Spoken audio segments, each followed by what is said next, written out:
He sent the invitation to mock her. He wanted to parade his new, glittering life in front of the poor ex-wife he'd thrown away like yesterday's trash. Marcus Thorne wanted to show Amelia what she had lost, to rub her face in his success. But he made one fatal mistake. He assumed she was still the same broken woman he'd left behind. The invitation was for one. She arrived with 5, a billionaire, a top-of-the-line limousine, and the 3 children he never even knew existed. This isn't just a story of revenge. It's a story of what happens when a man who has everything underestimates the woman he left with nothing. The envelope was thick, heavy, and the color of old champagne. It felt wrong in Amelia's mailbox, wedged between a utility bill and a catalogue for children's toys. For 3 years, her life had been a quiet symphony of practicality. She bought generic brand formula. Her clothes came from consignment shops, and her greatest luxury was the 10 minutes of silence after the children were finally asleep. This envelope felt like a relic from another life, a life she had been surgically removed from. Her name was printed across the front in an ornate, swirling calligraphy that she recognized instantly. Amelia Rosewood. He hadn't even used her married name, the one he had been so quick to strip from her. It was a deliberate, calculated slight. She carried it inside her modest 2-bedroom apartment, the one with the slight scent of crayons and baby powder. Her hands, slightly chapped from washing bottles, trembled as she broke the wax seal.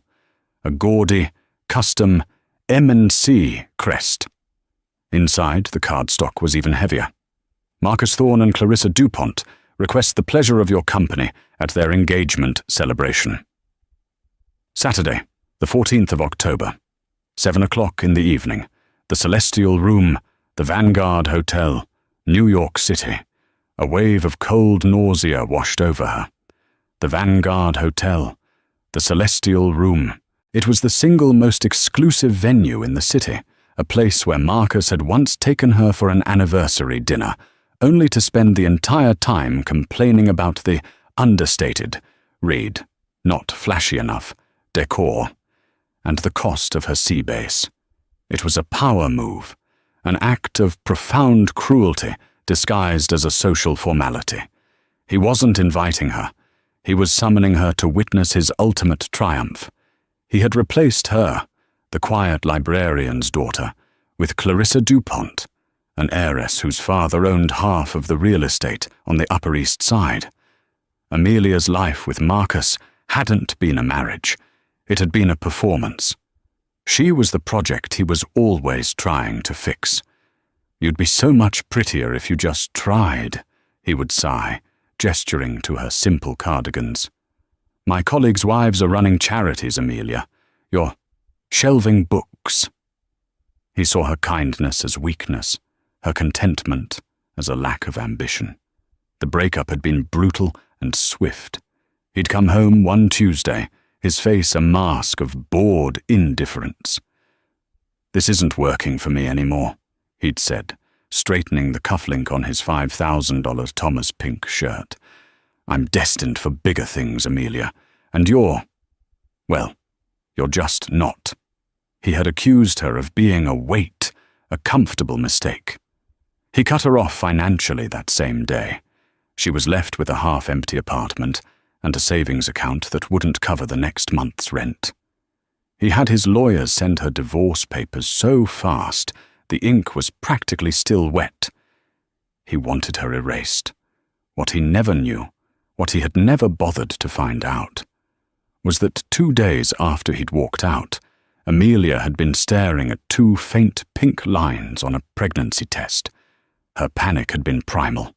She had called his office, desperate. "Mr. Thorne is in a meeting," his secretary, a woman named Cynthia, who had always looked at Amelia with pity, had said. "Please, Cynthia, it's an emergency. It's personal." "I'm sorry, Miss Rosewood. My instructions are clear. He is unavailable to you, indefinitely." He had blocked her number. He'd had her emails filtered to junk. He had abandoned her, pregnant and penniless, in the middle of the coldest winter on record. Amelia sank onto her small, second-hand sofa, the invitation still in her hand. At the bottom of the card, a small, aggressive scribble in black ink caught her eye. It wasn't part of the formal printing.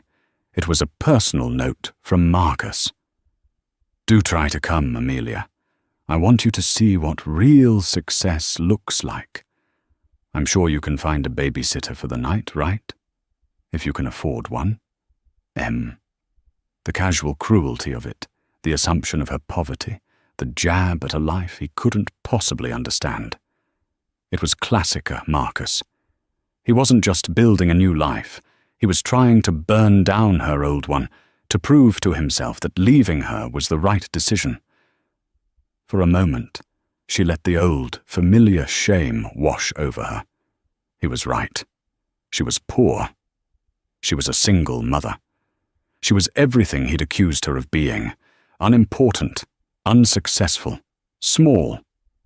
Then she heard a sound from the hallway. 3 small figures toddled into the room, rubbing sleep from their eyes. Liam, her little explorer, pointed at the shiny card. Noah, her quiet thinker, hung back, clutching his stuffed bear. And Chloe, her fierce little leader, marched right up and tugged on her pant leg, demanding, "Up, Mummy! Up!" Amelia looked at the invitation, then at the 3 beautiful, perfect faces looking up at her. They were 3 years old. They were her entire world, and they were Marcus Thorne's biological children.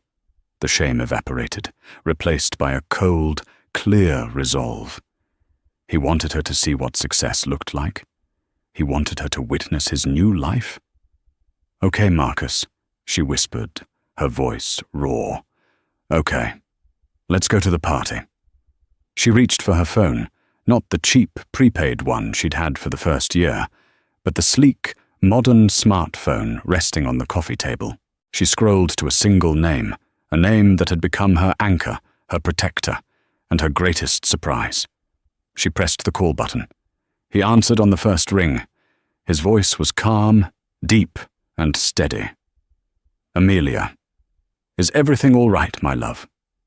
"Arthur," she said, taking a deep breath. "I need to ask you for a favor, and I think it's time I told you the full story about the triplets' biological father." Arthur Vance was not a man of excess. He was a man of precision. While men like Marcus Thorne collected flashy cars and trophy wives, Arthur collected rare books and funded cutting-edge medical research. He was a silent billionaire, the kind whose name appeared on the Forbes list every year, but almost never in the gossip columns of page 6. He ran Vance Industries, a tech and logistics empire, with a quiet, unassuming focus that terrified his competitors. He had met Amelia not at a gala or a charity ball, but at a free health clinic in the Bronx. He was there incognito, visiting a project his foundation fully funded.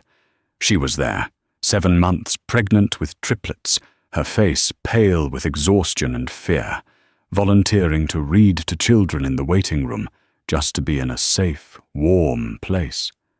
He had watched her for an hour. He saw her patience, her gentle spirit, and the fierce, protective hand she kept on her swollen belly. He wasn't looking for a project. He wasn't looking for a wife. But he recognized a quality in her that he valued above all others: resilience.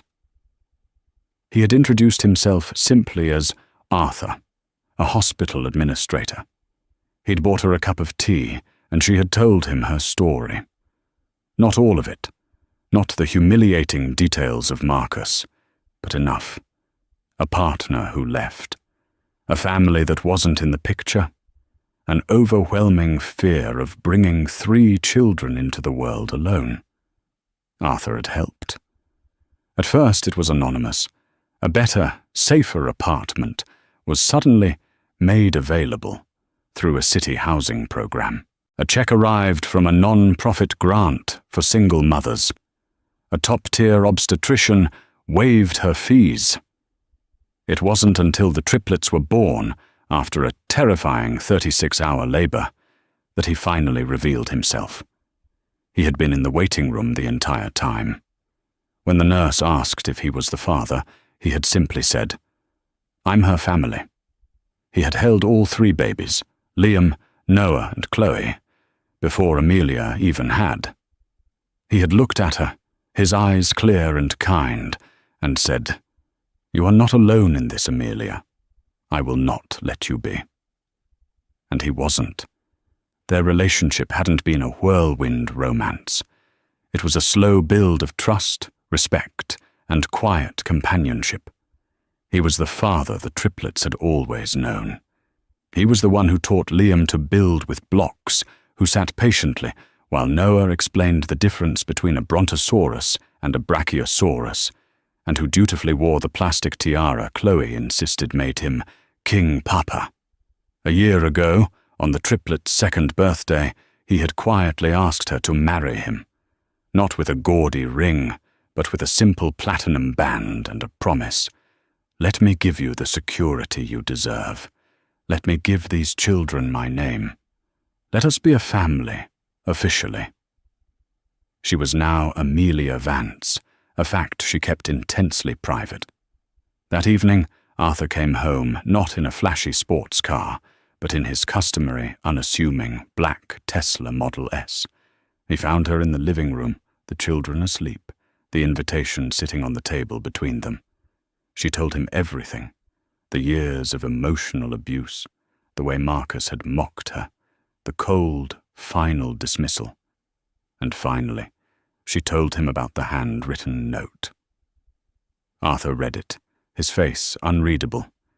He was silent for a full minute, his gaze fixed on the gold-embossed M and C.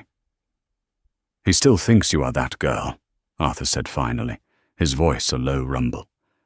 "He still thinks you're the one he can kick. He has no idea who you are. He has no idea who we are." I don't know what to do," Amelia whispered, the old fear creeping back. "He wants to shame for me, Arthur. He wants to line me up and show his new fiancé. See? That's the little mouse I got rid of." "Then you will not go as the little mouse," Arthur said. He stood up and walked to the window, looking out over the city lights. "You will go as Amelia Vance, my wife, the mother of my children." Amelia's head snapped up. "Children? You mean, bring them? They are his children, are they not?" "Biologically." Arthur turned, a subtle, cold fire in his eyes that she had rarely seen. "He wants to show you what real success looks like. He wants to show you his new life. It seems only fair that we show him ours." "But Arthur, that's a declaration of war." "No, my love." He came over and knelt before her, taking her chapped hands in his. "It is a statement of fact. You are a brilliant, strong woman. You are the mother of 3 incredible children. And you are my wife. He did not get rid of you, Amelia. He fumbled you. He is a fool. And it is time he saw with his own eyes the diamond he mistook for a stone." A feeling she hadn't experienced in years began to fill her chest. It wasn't just resolve, it was power. It wasn't borrowed from Arthur's wealth. It was her own strength finally being reflected back at her. "He wants to shame me," she said, her voice stronger. "He can't," Arthur replied. "He has no power over you anymore. We will go. We will not be cruel. We will not make a scene. We will simply arrive. We will be gracious. We will wish them well. And we will let the truth speak for itself." "And the triplets?" "The triplets," Arthur said with the faintest hint of a smile, "are the truth, Amelia. They are the living, breathing, beautiful truth of what he threw away." He stood and pulled her to her feet. "Now, I believe we have just over 2 weeks. My assistant Helen will clear my schedule. We have some shopping to do. You can't very well meet the DuPont family in a cardigan." "Arthur," Amelia said, a tear tracing a path down her cheek. I'm scared." "I know," he said, wiping the tear away with his thumb. "But you will not be. You will be walking into that room to close a door, not to reopen one, and I will be beside you, every step." The next 2 weeks were a blur of activity, unlike anything Amelia had ever experienced.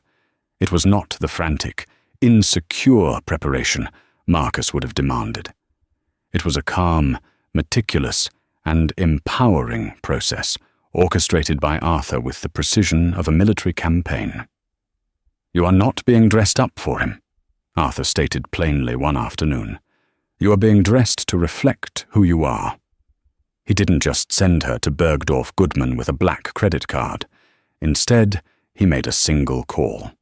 2 days later, they were in the private, unlisted atelier of Jolene Marais, a designer so exclusive she didn't have a retail store. She dressed royalty, political figures, and the handful of tech icons she personally respected.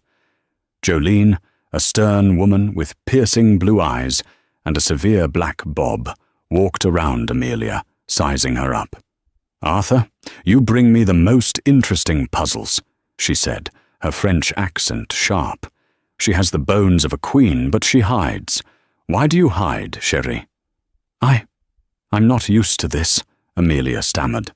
"No," Jolene said, tapping her chin. "You are not used to being seen. There is a difference." Jolene Marais didn't ask Amelia what she wanted. She talked to her. She asked about her life, her children, her passions. She learned about Amelia's quiet love for pre-Raphaelite art, her kindness, and the steel spine that had held her together. "He wants to shame her," Arthur supplied quietly from a chair in the corner. "Her ex-husband. He thinks she is poor, simple." Jolene's eyes lit up. "Ah, revanche. No, better. Revelation." She disappeared and returned with a bolt of fabric. It was a deep, impossible color, somewhere between sapphire and midnight. "Not black," she declared. "Black is for mourning. Not red. Red is for trying. This is for being. It is the color of the deep ocean. Powerful. Unknowable." For the next week, Amelia was fitted and tailored. The dress that emerged was a masterpiece of understated power. It was a floor-length column of silk crepe that moved like liquid. It had long, fitted sleeves, a modest, strong neckline, and a back that draped low, hinting at elegance rather than shouting for attention. It was the antithesis of the glittery, skin-tight dresses Clarissa DuPont was famous for.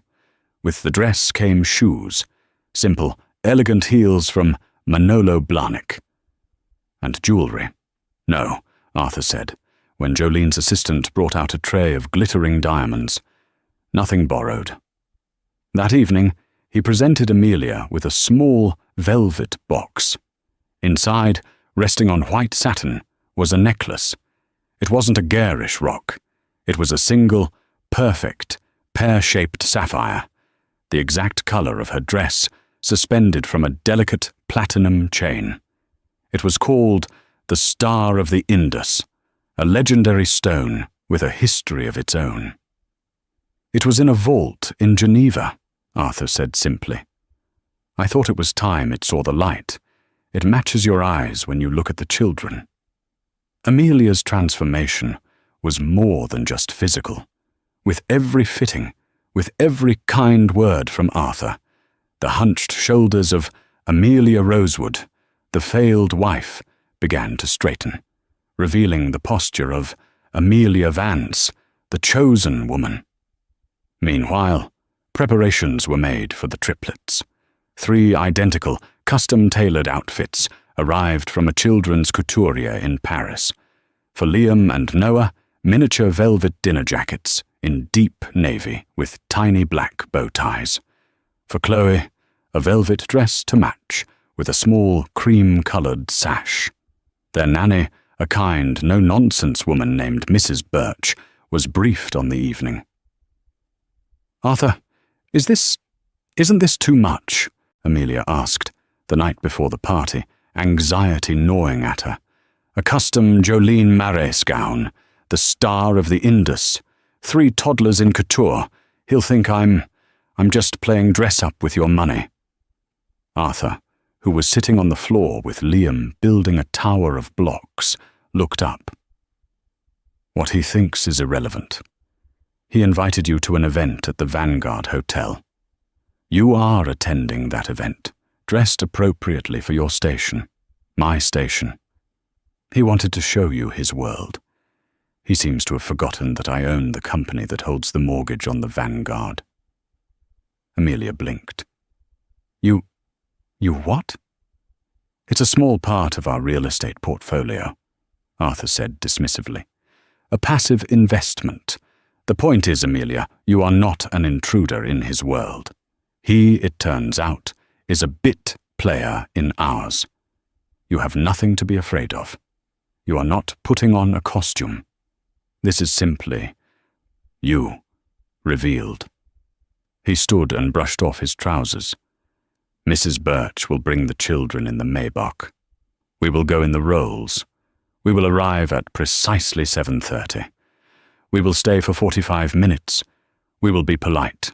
We will not raise our voices. And we will leave. The entire operation will be clean, precise, and final." Amelia looked at her reflection in the hallway mirror. She saw the woman she was, not the girl she had been. She was terrified, but she was ready. She was ready to close the door. The street outside the Vanguard Hotel was a chaotic circus of light and noise. Paparazzi, alerted by Marcus's own PR team, flashed bulbs at every black car that pulled up, hoping to get a shot of Clarissa DuPont or one of her celebrity-adjacent friends. A red carpet, tacky and ostentatious, ran from the curb to the grand revolving doors. Marcus Thorne stood just inside the lobby, preening in a bespoke Tom Ford tuxedo. His fiancée, Clarissa, was beside him, dripping in diamonds that were slightly too large, her dress a shimmering gold number that left little to the imagination. "Is she here yet?" Clarissa hissed, sipping champagne. "Your little charity case? I'm dying to see what she's wearing. Probably something from a thrift store." "Patience, darling," Marcus purred, kissing her cheek. "The best humiliations take time. She'll show up, probably late, probably looking a mess. It will be divine." He scanned the crowd, a predator's smile on his face. He'd even hired a specific photographer from a well-known tabloid, instructing him to get a good shot of Amelia when she arrives. I want to remember the look on her face. At 7:29 p.m., a yellow cab pulled up 20 yards down the street. Marcus pointed. "Ah, there we are, right on schedule." Clarissa cackled, but the cab drove off. At precisely 7:30 p.m., the frenetic energy on the street changed. The flashing bulbs of the paparazzi suddenly focused, swiveling in unison toward the end of the block. A car was approaching, but it wasn't a taxi or a standard Uber Black. It moved with a silent, heavy grace. It was a Rolls-Royce Phantom, a custom model in a deep, non-reflective black, its windows tinted to an opaque darkness. It didn't just pull up, it glided to the curb, displacing the very air around it. The hotel's head doorman, a man who had seen presidents and princes, visibly straightened his posture. The paparazzi surged forward, sensing a major, unexpected arrival. This was not on their list. "Who the hell is that?" Clarissa muttered, her smile faltering. Marcus squinted. "It's probably just one of your father's business partners, darling." The doorman, his face a mask of professional awe, stepped forward to open the rear door. The first person to step out was not Amelia. It was Arthur Vance. The reaction was instantaneous and explosive. A cacophony of shouting and camera flashes erupted. Mr. Vance! Arthur, over here! Who are you here with, sir? A comment on the Apex deal, Mr. Vance? Arthur Vance never attended social events. He was a ghost, a legend in the financial world. His presence here was a bigger story than Marcus's entire engagement. Marcus Thorne's jaw went slack. His blood ran cold. Arthur Vance, the man whose office he had been trying to get into for 3 years, the man who could make or break his entire career with a single phone call. What was he doing here? Arthur ignored the cameras. He turned, his face softening, and extended his hand toward the darkness of the car. A second later, a slender hand, pale and elegant, emerged and took his. A woman stepped out. She was not the mousy, cardigan-wearing librarian Marcus remembered. The woman who stood before the cameras was a vision. Her sapphire-blue Jolene Marais dress flowed around her, a column of pure, defiant elegance. Her hair was swept up in a sophisticated chignon, and at her throat, the star of the Indus caught the flashes of the cameras and exploded in a blaze of blue-white light. She was beautiful, poised, and utterly serene. It was Amelia. Marcus felt the air leave his lungs. He didn't understand. This was impossible. This was a nightmare. "No," he whispered. "My God," Clarissa breathed, her eyes wide with jealousy and confusion. "Who is she?" But the spectacle was not over. As Arthur gently guided Amelia toward the door, a second vehicle, a black Mercedes Maybach GLS 600, pulled up silently behind the rolls. A uniformed nanny, Mrs. Birch, stepped out. She opened the rear door.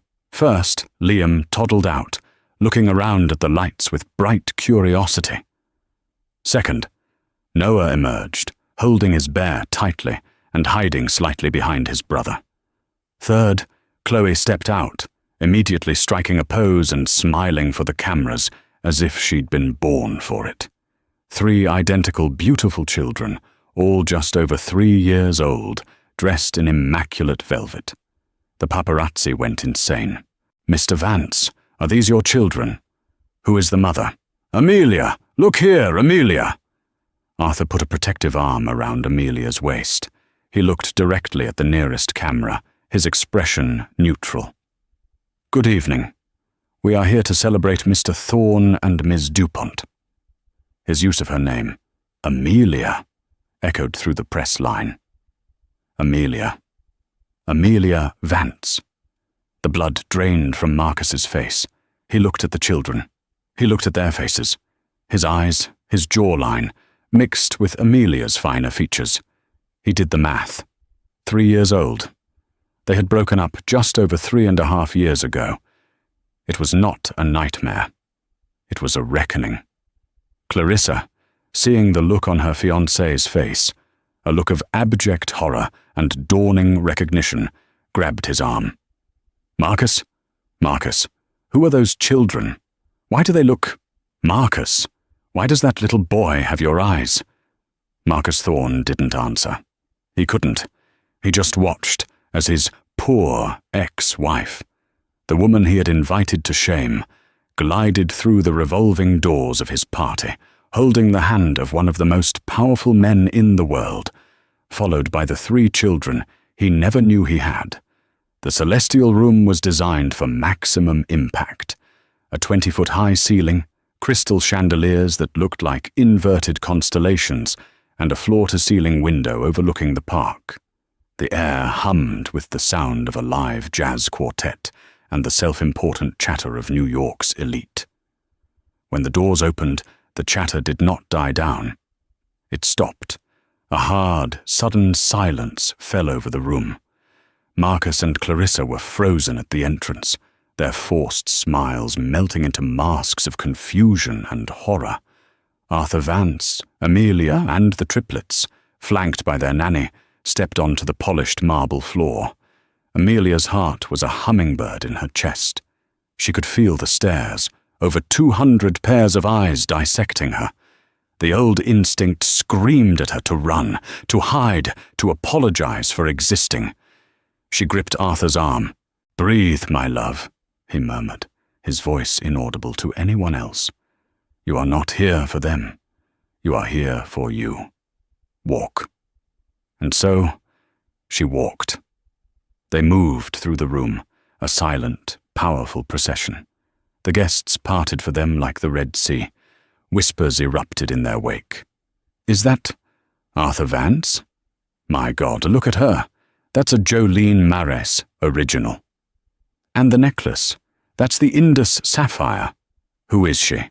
And the children, are they adopting?"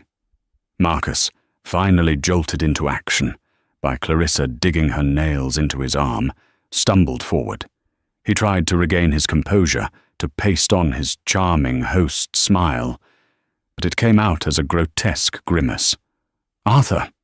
Mr. Vance! What an unexpected honor," Marcus said, his voice an octave too high. He stuck out a trembling hand. Arthur took it, his grip firm and cool. "Marcus, thank you for the invitation." His eyes were polite, but as cold as a boardroom. "Yes, well, I didn't realize." Marcus's gaze flickered to Amelia, who stood beside Arthur, radiant and silent. He couldn't meet her eyes. "Amelia," he choked out, You look different." "Hello, Marcus," Amelia said. Her voice was quiet, steady. It didn't tremble. It didn't waver. It was the voice of a stranger. Clarissa, her face pale with fury, stepped forward. "Marcus, darling, you didn't tell me Mr. Vance was a friend." She turned to Amelia, her eyes raking over her dress, the sapphire and the children. "And you must be Amelia. Marcus told me all about you." The insinuation hung in the air, thick and toxic. "I'm Clarissa, the fiancée." "It's a pleasure to meet you, Clarissa," Amelia said calmly. "Your dress is lovely. And this is my husband, Arthur Vance." The word husband hit Clarissa like a slap. Her perfectly plucked eyebrows shot up. "Husband, Marcus, you told me she was—" "And these," Amelia continued, gesturing to the triplets who were now looking at the massive seafood tower with wide eyes, "are our children, Liam, Noah, and Chloe." Chloe, ever the social one, stepped forward and tugged on Clarissa's glittering gold dress. "You look like a big star," she announced loudly. The room, which had been pretending not to listen, failed to stifle a collective titter. Clarissa looked down at the child as if she were a cockroach. Marcus couldn't speak. He was staring at the triplets. He was staring at Liam, who had his exact hairline. He was staring at Noah, who had his quiet, calculating gaze. He was staring at Chloe, who had his own mother's dimples. He saw his legacy. He saw his blood. He saw the family he had thrown away. You, he stammered, pointing a shaking finger at Amelia. "How? When?" "Marcus," Arthur's voice cut through, low and sharp, instantly commanding attention. "I believe we came to offer our congratulations, not to disrupt your evening." He turned his powerful, dispassionate gaze on the couple. "May you have a wonderful life together." He placed his hand on the small of Amelia's back. "My love, I believe we should get the children home. It is past their bedtime." "Of course," Amelia replied. She gave Marcus one last, clear look. There was no hatred in her eyes, no anger, no pain. There was only pity, a vast, empty, dismissive pity. That single look broke him more than any scream ever could. As they turned to leave, having been in the room for less than 5 minutes, Marcus grabbed her arm. Not gently. His fingers dug into the silk of her sleeve. "We need to talk," he hissed, his charm gone, his face a mask of primal rage. "Now!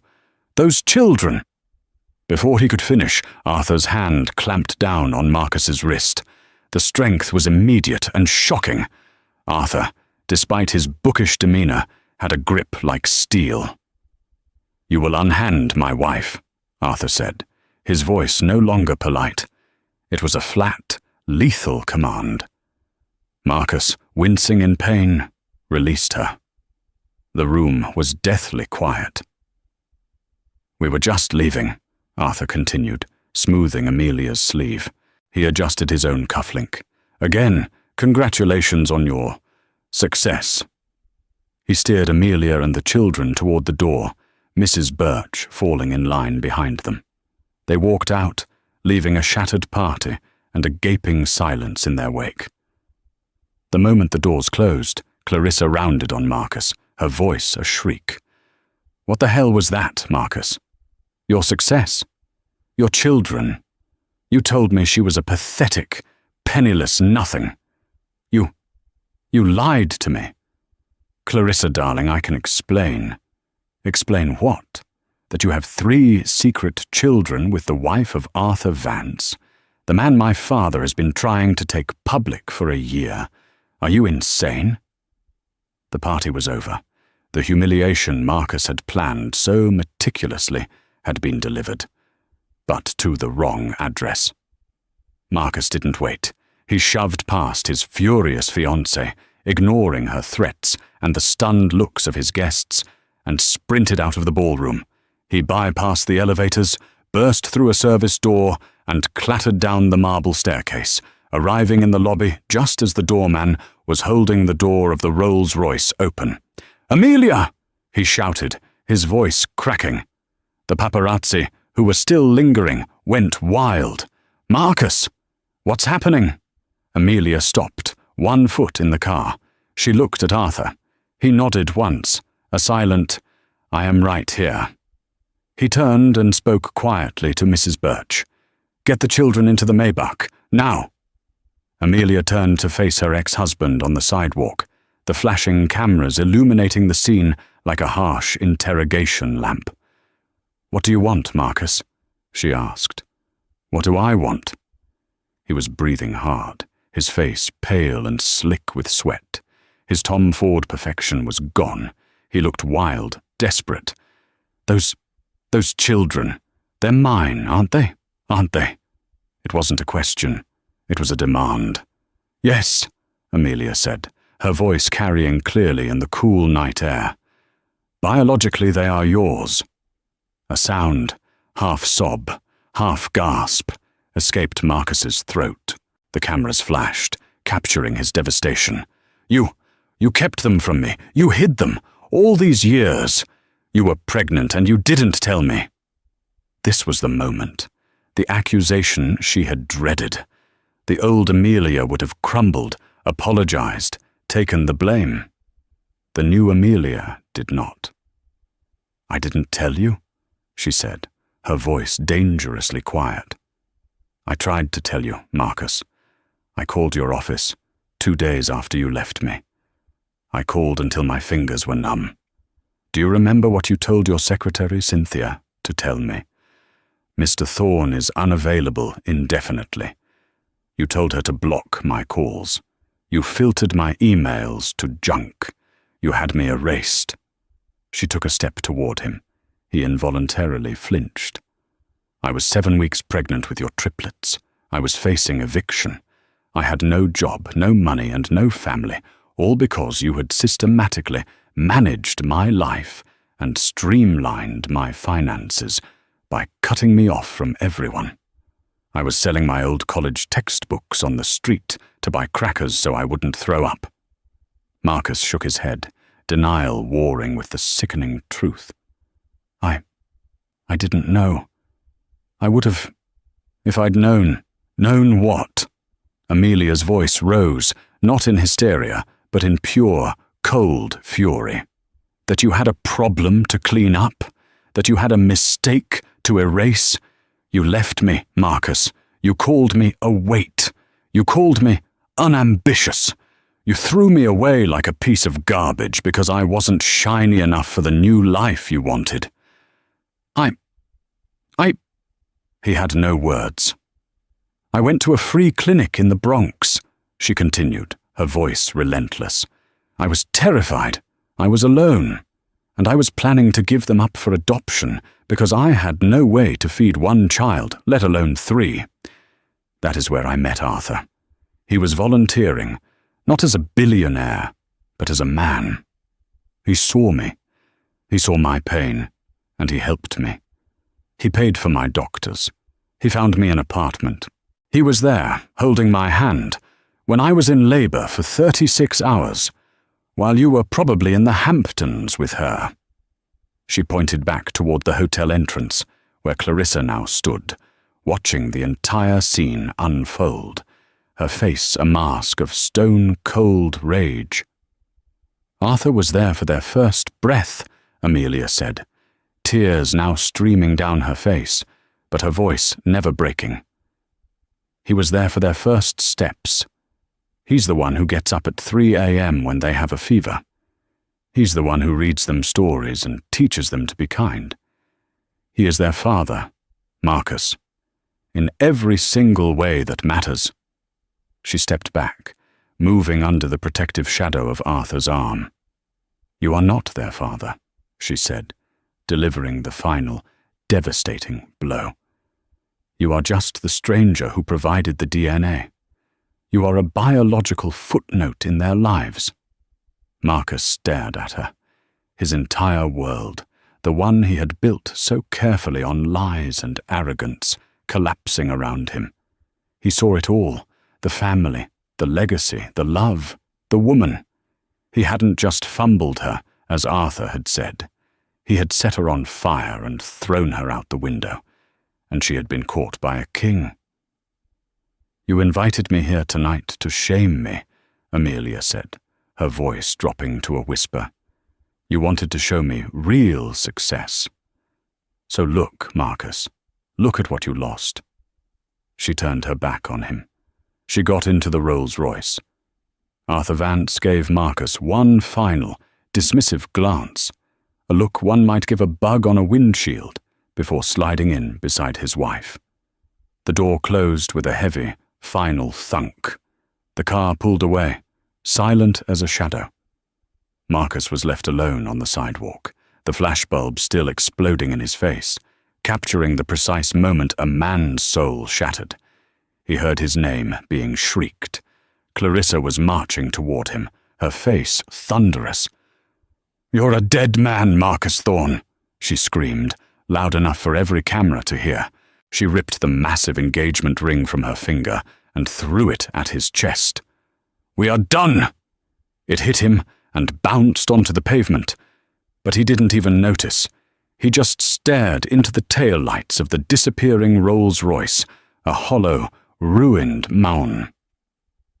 The ride home was silent, but it was not the strained, angry silence Amelia had known with Marcus. It was a silence of peace, of decompression. The triplets were already fast asleep in the Maybach behind them, lulled by the smooth ride. Amelia leaned her head against the plush leather and closed her eyes. The star of the Indus was cool against her skin. She had done it. She had faced the dragon and had not been burned. Arthur took her hand. His was warm and steady. "Are you all right, my love?" he asked. Amelia opened her eyes and turned to him. She didn't see a billionaire.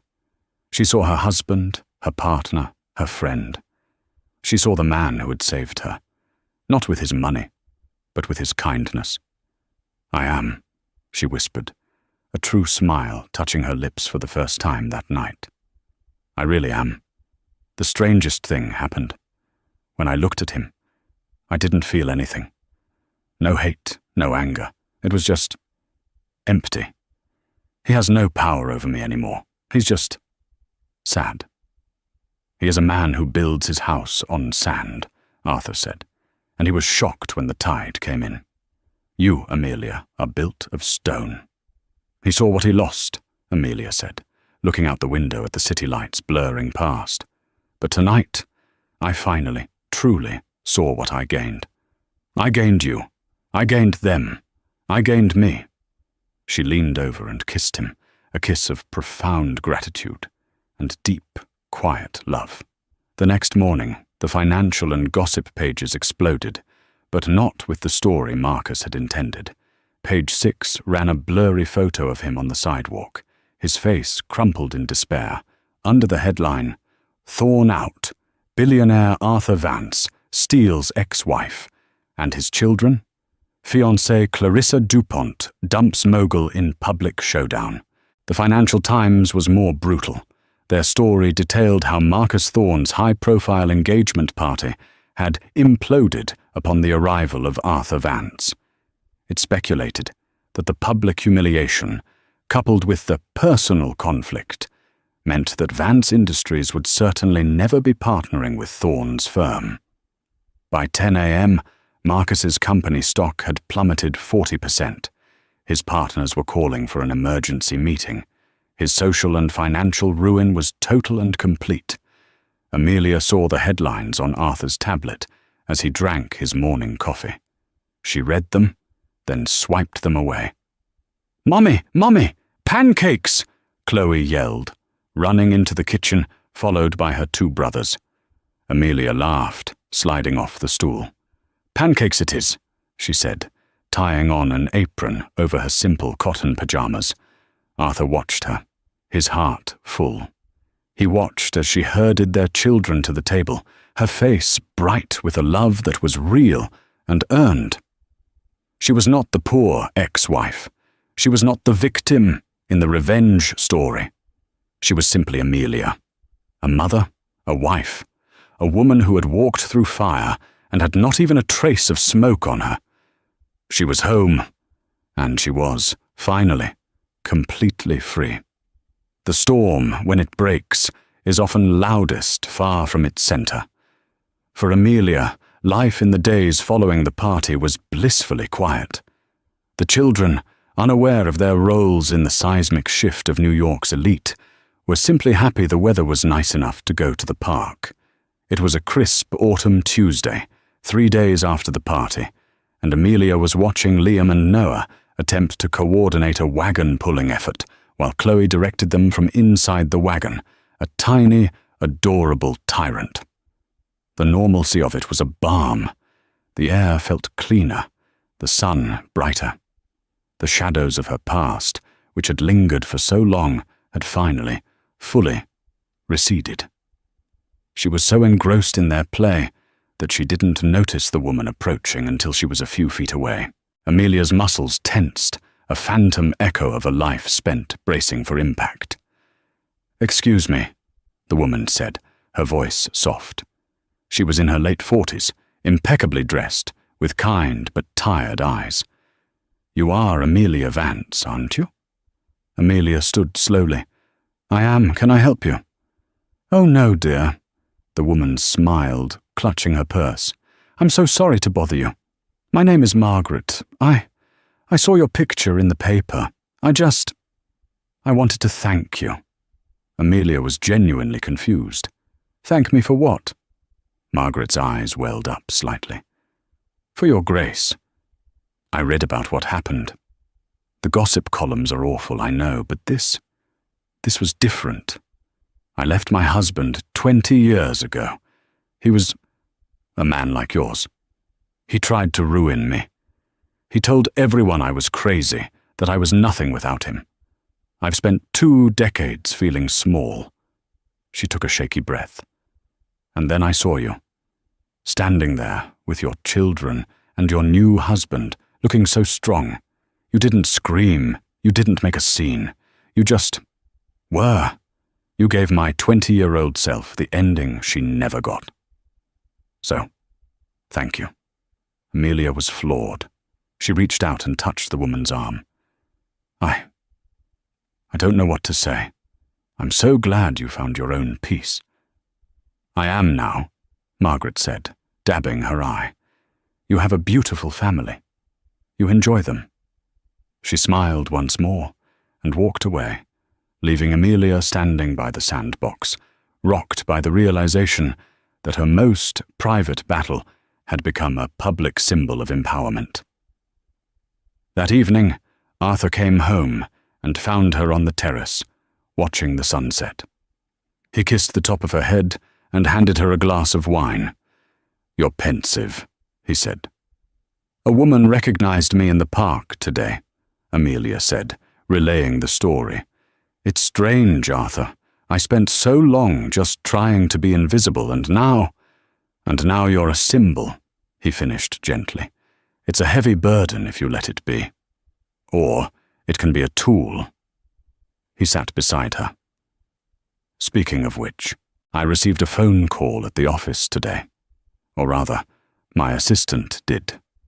From a woman named Cynthia." Amelia's head snapped around. "Cynthia? Marcus's secretary."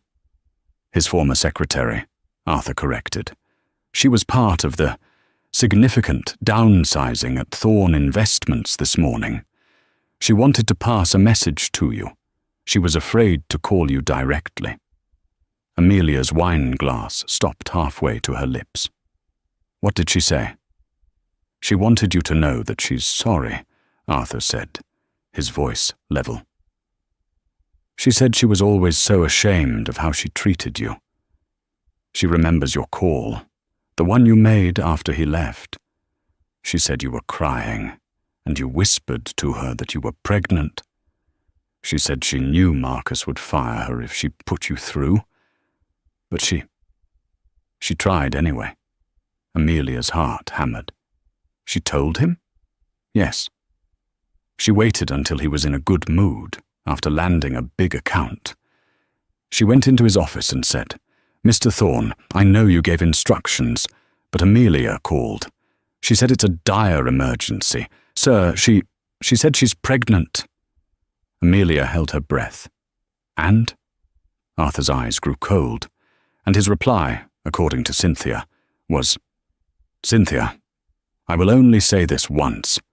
If you ever bring that woman's name up in this office again, I will personally see to it that you are blacklisted from every financial firm in this city. She is a ghost. She does not exist. Am I clear?" Amelia let out the breath she'd been holding, a long, ragged sigh. It was a strange, dark, and final validation. The last nagging, "What if?" The tiny, insidious voice that whispered, "Maybe he just didn't know," was finally, brutally, silenced. It wasn't ignorance. It wasn't a mistake. It was a conscious, malicious, and total abandonment. "She wanted you to know," Arthur continued, "that he knew, and he chose. She's been carrying that for 3 years. I took the liberty of having my HR department reach out to her. She starts on Monday in our logistics division. She's a very competent administrator." Amelia put her head on his shoulder, tears of pure, final release tracing paths on her cheeks. "Thank you," she whispered. Across town, Marcus Thorne was also receiving a phone call. He was not on a terrace. He was in a sterile, glass-walled temporary office the size of a closet, a space he'd had to pay for with his personal credit card. His firm was gone. The board, in a panic to distance themselves from his moral and financial scandal, had activated a little-known clause in his contract. They'd bought him out for pennies on the dollar, citing actions bringing the firm into disrepute. "No, I understand," he said into his phone, his voice scraping. "I understand. But the line of credit, yes, I know what the market looks like." The banker on the other end was polite, cold, and final. His assets were frozen. Clarissa's father had filed a massive civil suit for fraudulent misrepresentation, claiming Marcus had used the promise of their family merger to secure deals he couldn't deliver. He was, in a word, ruined. He hung up and rubbed his face, his $5,000 suit feeling like a costume. He was a pariah. He glanced up at the bank of TVs in the co-working lounge outside his glass box. A local news channel was running a story. The chyron read, "Vance Industries announces $2 billion philanthropic project." Marcus's blood turned to ice. He watched, transfixed. The camera showed Arthur Vance at a podium, looking powerful and serene, and beside him, was Amelia. She was not in a ball gown.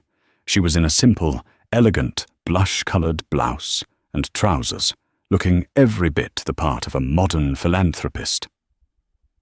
"Today," Arthur was saying, "my wife and I are proud to announce the formation of the Rosewood Project."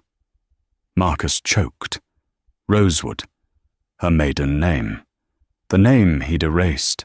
"Warshaw, a new foundation," Arthur continued, "with an initial endowment of $2 billion dedicated to providing housing, legal aid, and educational grants for single mothers and at-risk children here in New York." Marcus couldn't breathe. He was watching his own legacy, the family, the wealth, the power, being wielded by another man. A reporter's voice broke through. "Mrs. Vance, what inspired you to create a foundation with this specific focus?" He watched Amelia, his Amelia, the mousy, simple girl he'd thrown away, step up to the microphone. She looked directly into the camera, her gaze clear and unwavering. "I was inspired," she said, her voice carrying an authority he'd never heard, "by the knowledge that there are so many strong, resilient people out there who just need a single helping hand, someone to see them. I was lucky enough to find one when I needed it most. I want this foundation to be that hand for someone else." She smiled, a small, genuine smile that lit up her whole face. "Everyone," she said, "no matter their circumstances, deserves a chance to build a new life." The screen was filled with her face, poised, powerful, and at peace. Marcus stared at the image of the woman he had deemed a weight. He finally understood. He hadn't been ruined by Arthur Vance. He hadn't been ruined by Clarissa. He had been ruined by the ghost he had tried to create. He had thrown away his entire inheritance, the wife, the children, the life, all for a handful of glittering ash. And now he was left with nothing but the dust. Amelia's story isn't just about revenge. It's about realizing your worth when someone else tries to define it for you. She didn't just walk in with a billionaire. She walked in with her own strength, her new family, and the undeniable, powerful truth. What did you think of Marcus's reaction when he finally saw the triplets? Do you think Clarissa did the right thing by leaving him on the spot? Let us know your thoughts in the comments below. We read every single one. If you love stories of karma, empowerment, and seeing the underdog win, please make sure to hit that like button, as it really helps our channel. Don't forget to share this video with someone who needs to be reminded of their own strength. And most importantly, subscribe to our channel and ring that notification bell so you never miss another real-life story. Thank you for listening.